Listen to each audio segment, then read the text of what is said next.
ನಮಸ್ಕಾರ. Kannada DV news Vijayapura. ನಾನು ಶಂಕರ್ ತೊಂಟಾಪುರ. ಯೋಗಾಪುರ ಹಾಗೂ ಮಹಾತ್ಮ ಗಾಂಧಿ ನಗರ ಈ ಸುತ್ತಮುತ್ತಲಿನ ಪ್ರದೇಶದ ಈ ಗೋಡಾವೊಂದ ಹತ್ತಿರ ಈ ಒಂದು ನ್ಯಾಷನಲ್ ಹೈವೇ ಹಿಡ್ಕೊಂಡ ವಿಮಾನ ನಿಲ್ದಾಣ ಮಧುಬಾಯಿಗೆ ಹೋಗುವವರೆಗೆ ಈ ಒಂದು ಏನು ರಸ್ತೆ ಇದೆ, ಈ ರಸ್ತೆಯಲ್ಲಿ ಓಡಾಡ್ತಕ್ಕಂಥ ಜನ ನಾವು ಮನುಷ್ಯರಿದ್ದೀವಿ, ಸಮಾಜದಲ್ಲಿ ಮಾನವೀಯತೆಯಿಂದ ಬದುಕ್ತಕ್ಕಂಥ ಜನ ಅದೀವಿ ಅಂತ ಹೇಳಿ ಎಚ್ಚೆತ್ತುಕೊಂಡು ಇವತ್ತಿನ ದಿವಸ ಏನ ಹೋರಾಟವನ್ನ ಹುಟ್ಟಾಕಿದ್ದಾರೆ, ಈ ವೇದಿಕೆಯನ್ನ ಈ ದೇಶಕ್ಕೆ ಸ್ವಾತಂತ್ರ್ಯ ತಂದು ಕೊಡಲು ಶಾಂತಿಯುತವಾಗಿ ಹೋರಾಟ ಮಾಡಿರ್ತಕ್ಕಂಥ ಮಹಾತ್ಮ ಗಾಂಧೀಜಿಯವರ ಭಾವಚಿತ್ರವನ್ನು ಇರಿಸಿಕೊಂಡು ಈ ದೇಶದಲ್ಲಿ ಸಮಾನತೆ, ಸ್ವಾತಂತ್ರ್ಯ ಮತ್ತು ಗೌರವಯುತ ಜೀವನವನ್ನ ಮಾಡಬೇಕು ಹೆಂಗ ಅನ್ನೋದನ್ನ ಕಲಿಸಿಕೊಟ್ಟಿರ್ತಕ್ಕಂಥ ಸಂವಿಧಾನ ಬರೆದಿರ್ತಕ್ಕಂಥ ಡಾಕ್ಟರ್ ಬಾಬಾ ಸಾಹೇಬ್ ಅಂಬೇಡ್ಕರ್ ಅವರ ಭಾವಚಿತ್ರವನ್ನು ಇಟ್ಟುಕೊಂಡು ಏನು ಈ ವೇದಿಕೆಯ ಎಲ್ಲ ಅಣ್ಣ ತಮ್ಮಂದಿರು ಹೋರಾಟಕ್ಕೆ ಅಣಿಯಾಗಿದ್ದಾರೆ. ಮೊಟ್ಟ ಮೊದಲು ಈ ಗಾಂಧಿನಗರದ ಹೋರಾಟದಲ್ಲಿ ಉಪಸ್ಥಿತಿರ್ತಕ್ಕಂಥ ಇದೀಗ ನಮ್ಮ ನಿಮ್ಮೆಲ್ಲರನ್ನು ಕೂಡಿ ಉದ್ದೇಶಿಸಿ ಮಾತನಾಡಿದ ಮಹಾಪೌರರಾದಂತಹ ಸನ್ಮಾನ್ಯ ಶ್ರೀ ಹೊರ್ತಿಯವರೇ, ಉಪಮಹಾಪೌರರಾದಂಥ ಹಳ್ಳಿಯವರೇ, ಶಫೀಕ್ ಮನಗುಳಿ ಅವರೇ, ಭಾಗದ ಸದಸ್ಯರಾದಂಥ ಶಫೀಕ್ ಮನಗುಳಿ ಅವರೇ, ಬಹುಶಃ ಎಲ್ಲರ ಹೆಸರನ್ನು ತೆಗೆದುಕೊಳ್ಳದೆ ಇಲ್ಲಿ ಹೋರಾಟ ಮಾಡಿದಂಥ ಎಲ್ಲ ಹೋರಾಟಗಾರ ಬಂಧುಗಳೇ, ಆತ್ಮೀಯ ಸ್ನೇಹಿತರೆ, ಬಹುಶಃ ನನಗನಿಸ್ತೈತಿ ವಿಜಯಪುರ ಜಿಲ್ಲೆಯಲ್ಲಿಯೇ ಈ ಗಾಂಧಿನಗರದಲ್ಲಿ ಇರ್ತಕ್ಕಂಥ ಕೆಟ್ಟ ಪರಿಸ್ಥಿತಿ ಎಲ್ಲಿ ಇರ್ಲಿಕ್ಕಿಲ್ಲ ಅಂತ ನನ್ನ ಭಾವನೆ ಐತಿ. ಇದು ವಾಸ್ತವಿಕತೆ ಐತಿ. ಹೆಂಗಪ್ಪ ಅಂದ್ರೆ ಇಲ್ಲಿ ಬಡವರು ಇರುವಂತ ಪ್ರದೇಶ, ಅಂದ್ರೆ ದಿನ ಕೂಲಿ ಮಾಡಿ ಉಪಜೀವನ ಬದುಕುವಂತ ಜನ ಎಲ್ಲರೂ ಸಿಗ್ತಾರಪ್ಪ ಅಂದ್ರೆ ಗಾಂಧಿನಗರದಾಗ ಸಿಗ್ತಾರೆ. ಮತ್ತು ಗಾಂಧಿನಗರ ಹೆಂಗೈತಿ ಅಂದ್ರೆ ಭಾರತದ ಸ್ಲಮ್ಗಳನ್ನ ನೋಡ್ಬೇಕಾಗಿತ್ತಪ್ಪ ಅಂದ್ರೆ ನಾವು ವಿಜಯಪುರ ಗಾಂಧಿನಗರಕ್ಕೆ ಬಂದ್ರೆ ಇಲ್ಲಿ ಭಾರತದ ಚಿತ್ರಣನೇ ಸಿಗ್ತೈತಿ. ಮತ್ತು ಇಲ್ಲಿ ಏನೈತಿ ಅಂದ್ರೆ ಎಲ್ಲಾ ಸಮಾಜದವರದಾರ, ಆ ಜಾತಿ ಈ ಜಾತಿ ಎಲ್ಲ, ತೆಳಗಿನ ಜಾತಿ ಹಿಡಿದು ಮ್ಯಾಗಿನ ಜಾತಿಯವರಿಗೆ ಎಲ್ಲ, ಮತ್ತು ವೆಲ್ ಎಜುಕೇಟೆಡ್ ಜನ ಹಿಡಿದು ಹಮಾಲಿ ಮಾಡುವ ತನಕ ಇಲ್ಲಿ ಅದಾರ. ಅದಕ್ಕಿಂತ ಭವ್ಯ ಭಾರತವನ್ನ ಪ್ರತಿನಿಧಿಸುವಂತ ತಾವುಗಳು ಇಲ್ಲಿ ಸಾಕಷ್ಟು 10 ವರ್ಷದಿಂದ ಪ್ರಯತ್ನ ಮಾಡಕತ್ತಾರ, ಆದ್ರೆ ಯಾರು ಮಾಡಿಲ್ಲ ಅಂತ ನನಗೂ ಗೊತ್ತೈತಿ. ಅದಕ್ಕೆ ನಾನು ಶಾಸಕನಾದ ಮೇಲೆ ಗಾಂಧಿ ಬಜಾರ್ ಹಿಡಿದು ಈ ಕಡೆ ಯೋಗಾಪುರ ಕಾಲನಿ, ಹಮಾಲ್ ಕಾಲನಿ ಏನೇ ನಾವು ಇವೆಲ್ಲ ಹೆಂಗದ ಪರಿಸ್ಥಿತಿ ಹೆಂಗೈತಪ್ಪ ಅಂದ್ರೆ ಇವ್ರು ಮನಿ ಸಹಿತ ಇವ್ರು ಇಲ್ಲ, ಹಕ್ಕುಪತ್ರ ಇಲ್ಲ. ಮನಿ ನಮ್ದು ಐತಿ ಅಂದ್ರೆ ನಿಮ್ಮ ಮನಿ ಒಂದು ಉದಾರಿ ಸಿಗಂಗಿಲ್ಲ.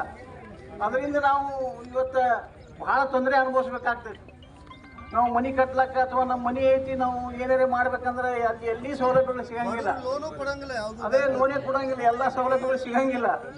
ಆದ್ರೆ ಮೊದಲನೇದಾಗಿ ನಮ್ಮ ವಿಚಾರ ಏನೈತಪ್ಪ ಅಂದ್ರೆ ಸನ್ಮಾನ್ಯ ಶ್ರೀ ಹೊರ್ತಿಯವರು, ಹಳ್ಳಿಯವರು ಎಲ್ಲರೂ ಕೂಡಿ ಯೋಚನೆ ಏನ್ ಮಾಡಿದೆವಪ್ಪ ಅಂದ್ರೆ ಇಲ್ಲಿ ಇರ್ತಕ್ಕಂಥ ಜನರಿಗೆ ನಂದು ಮನಿ ಅನ್ನಪ್ಪಲೆ ಹಕ್ಕುಪತ್ರ ಕೊಡಿಸ್ಬೇಕಂತ ಒಂದು ವಿಚಾರ ಮಾಡೀವಿ.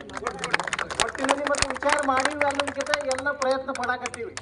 ಈಗಾಗಲೇ ಮಹಾನಗರ ಸಭೆಯೊಳಗೆ ಠರಾವ್ ಪಾಸ್ ಆಗ್ಯದ, ಮೇಲಾಧಿಕಾರಿಗಳಿಗೆ ಮಾತಾಡೀವಿ, ಮುಖ್ಯಮಂತ್ರಿಗಳಿಂದ ಈ ದೂರನ್ನ ಈಗ ಒಯ್ದೀವಿ, ಪರಿಸ್ಥಿತಿ ಹಿಂಗೈತಿ ಅಂತ ಹೇಳಿ. ಅದನ್ನು ಬಗೆಹರಿಸುವ ಮಧ್ಯದೊಳಗೆ ಈ ರಸ್ತೆಯನ್ನ ನೋಡಿ ನಾನು ಈಗಾಗಲೇ 500 ಲಕ್ಷ ರೂಪಾಯಿಗಳನ್ನ ಈ ರಸ್ತೆಗೆ ಮಂಜೂರು ಮಾಡಿಸೀನಿ. 500 ಲಕ್ಷ ರೂಪಾಯಿಗಳನ್ನ ಈಗ ಕೇವಲ ಎಲ್ಲಿ ಫೈನಾನ್ಷಿಯಲ್ ಅಪ್ರೂವಲ್ ಅನುಮೋದನೆ ಸಿಗಬೇಕಾಗೈತಿ. ಬಾಕಿ ಇಲ್ಲಿ ನೋಡಿ ನೀವು ವಿಜಯಪುರ ನಮಗೆ ಫೋಟೋ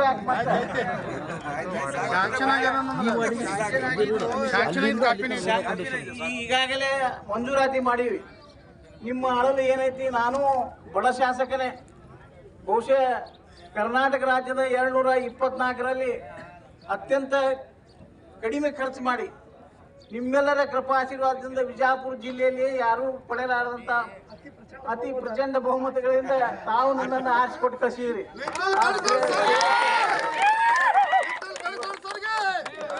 ಇವತ್ತು ತಮ್ಮೆಲ್ಲರಿಗೂ ಆ ಶ್ರೇಯಸ್ ಸೇರ್ತೈತಿ. ಅದಕ್ಕೆ ನೀವು ಎಷ್ಟು ಪ್ರಾಮಾಣಿಕವಾಗಿ ನನ್ನನ್ನು ಇವತ್ತು ಏನೇನೇ ಮಾಡ್ತಾನಪ್ಪ ಅಂತ ವಿಶ್ವಾಸ ಇಟ್ಕೊಂಡು ನನಗೆ ಮತ ಹಾಕಿರಿ. ನಿಮ್ಮ ಮತಕ್ಕೆ ನಾನು ದ್ರೋಹ ಮಾಡಲಾಗದೆ ಎಲ್ಲವನ್ನ ಈ ಒಮ್ಮೆ ಮಾಡಕ್ ಆಗಂಗಿಲ್ಲ. ದಯಮಾಡಿ ಒಂದೊಂದು ಈಗಾಗಲೇ ಹೇಳಿದ್ರು ಮೂರ್ತಿ ಸಾಹೇಬರು 3.5 ಕೋಟಿ ರೂಪಾಯಿ ಕೆಲಸ ಮಾಡಿವಿ ಅಂತ ಹೇಳಿ. ಮತ್ತು ಅಲ್ಪಸಂಖ್ಯಾತರ ಇದರಿಂದ ಬನ್ನಿ ಸರ್ ಇಲ್ಲಿ ನಿಮ್ ಕೆಲಸ ನಾವೇ ಮಾಡತ್ತೀವಿ. ಈ ಹೋರಾಟಕ್ಕೆ ಆಗಮಿಸಿದಂತ ಕಮಿಷನರ್ ಸಾಹೇಬರಿಗೂ ನಾನು ತಮ್ಮೆಲ್ಲರ ಪರವಾಗಿ ಹಾರ್ದಿಕ ಸ್ವಾಗತ ಹೇಳ್ತಾ ಇದ್ದೀನಿ. ಮತ್ತು ಕಮಿಷನರು ಹಿಂಗದಾರಲ್ಲ, ಒಟ್ಟಿನಲ್ಲಿ ಅವರು ತುಂಬಾ ಒಳ್ಳೆಯ ಆಡಳಿತ ಅಧಿಕಾರಿಗಳದಾರ ಮತ್ತು ನಿಮ್ಮ ನೋವಿಗೆ ಸ್ಪಂದನೆ ಮಾಡುವಂತ ಒಂದು ಶಕ್ತಿ ಅವರಿಗೆ ಐತಿ. ಮತ್ತು ಅವರು ಬರೀ ಮಾತು ಹೇಳಂಗಿಲ್ಲ. ಬೆಳಿಗ್ಗೆ ಎದ್ದ ತಕ್ಷಣ ಒಬ್ಬ ಕಮಿಷನರ್ ಆಗಿ ಅವರು ಎಲ್ಲಿ ಹೋಗಬೇಕು, ಏನು ಮಾಡಬೇಕು, ಸುಮಾರು 5 ಗಂಟೆಗೆ ಎದ್ದು ಪ್ರಾಮಾಣಿಕ ಪ್ರಯತ್ನ ಮಾಡುವಂಥ ಕಮಿಷನರು ಅದಾರ. ಅವರಿಗೂ ನಾವು ಇವತ್ತು ನಿಮ್ಮ ಸಮಕ್ಷಮ ಅವರು ಮನಸ್ಸು ಮಾಡಿ ಒಂದು ಇಲ್ಲ ಸ್ಟ್ರೈಕ್ ಮಾಡಾಕತ್ತಾರ ಅಂದ್ರೆ ಹೋಗ್ಬಿಡ್ರಿ ಅಂತ ಹೇಳಿ ನಮ್ಮ ಮನೆ ಕಡೆ ಅವ್ರು ಹೋಗ್ಯಾರ, ನಾ ಈ ಕಡೆ ಬಂದೀನಿ. ಪರಿಸ್ಥಿತಿ ಹಿಂಗಾಗೈತಿ.